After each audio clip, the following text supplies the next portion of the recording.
Welcome to the Sure Social Housing Technology Podcast.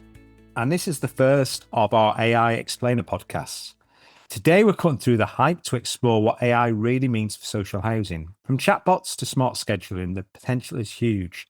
But how do technologies like LLMs, generative AI, and agentic AI actually work?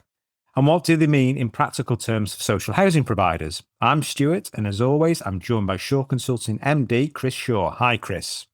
Hi, Stuart. Okay, Chris. So there are a few things in our intro that I'm sure our listeners want explaining. So let's start with the basics.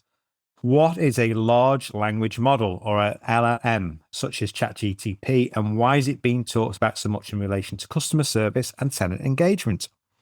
So a large language model, or LLM, like ChatGPT, is essentially a very advanced computer program designed to understand, generate, and process human language.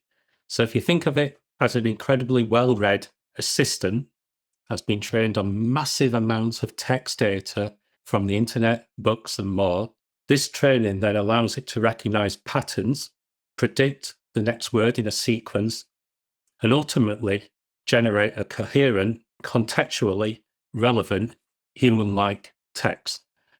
It's been talked about so much in relation to customer service and tenant engagement because LLMs power the next generation of chatbots and virtual assistants. So in social housing, this means 24/7 availability. So tenants can get instant answers to common queries like, how do I report a non-emergency repair? Or when is my rent due? At any time, reducing wait times and improving customer satisfaction. Also means personalized communication. So LLMs can draft emails, send SMS messages, or produce website content that sounds natural and is tailored to a specific query or situation, making communication more effective. It also means efficiency. They can handle high volumes of routine inquiries, freeing up housing officers to focus on more complex cases that require that human empathy and decision making. So we're also hearing more about generative AI too. So how does this differ from LLMs, and what kind of tasks can it support in a social housing context? Okay, so generative AI is actually a broader category that includes LLMs. The core difference is scope. So LLMs are the type of generative AI specifically focused on language, text. Gen AI encompasses models that can create any type of content, not just text, but also images, audio, video, or synthetic data. So in short, an LLM is a generative AI, but not all generative AIs are an LLM. So in a social housing context, generative AI can support a variety of tasks. So, from a content type like text, it can generate summaries of tenant feedback, drafting policy updates, creating personalized responses to complaints.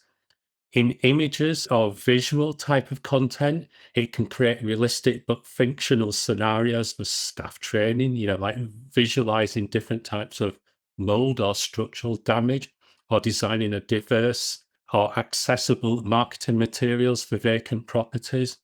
And then from like a data and synthetic data content type, it can generate anonymized synthetic data for testing new IT systems or training fraud detection models without compromising that real tenant privacy.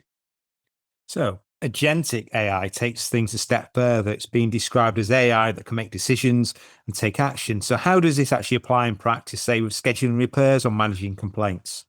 Yeah, that's right, Stuart. So agentic AI is where the system is given a goal and then critically has the ability to plan, execute a series of steps and make those decisions to achieve that goal.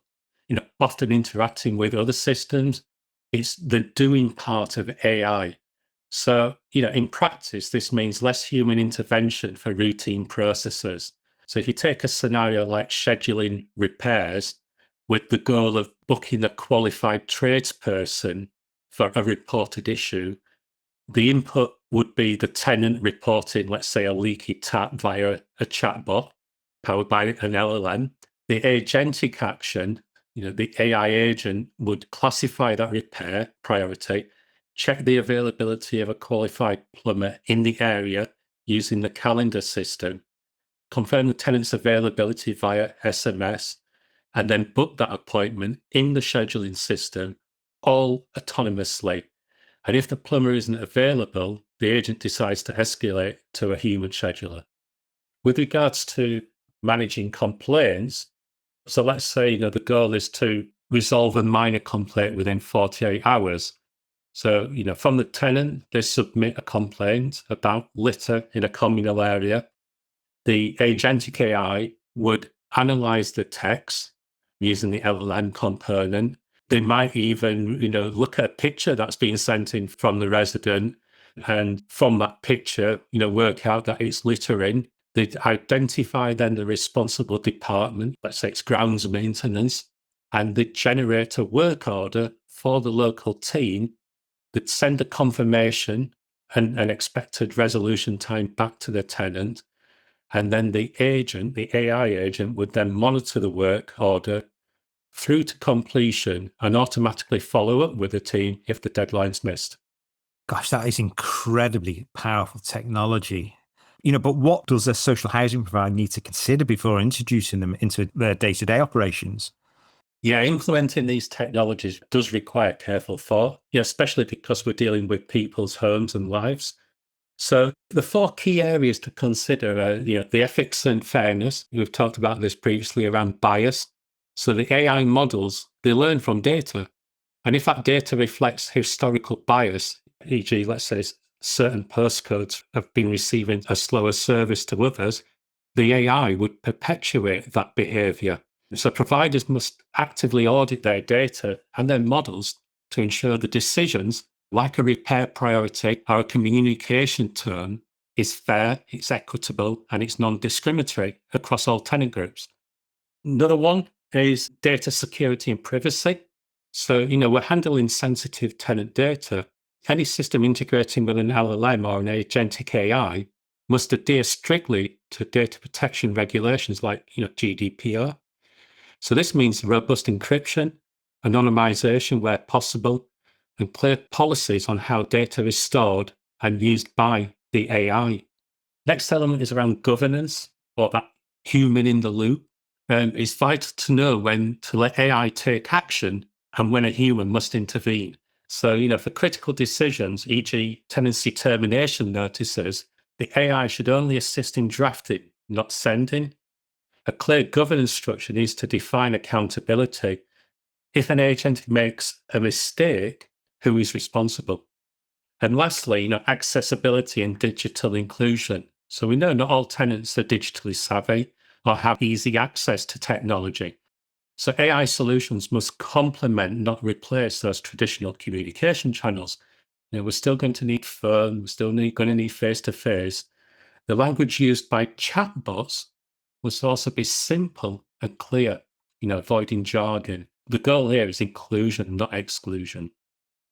I think, Chris, from hearing what you've said today, I think there's a lot of very exciting things, but it does pose a lot of questions for social housing organisations and how they actually implement AI across the board.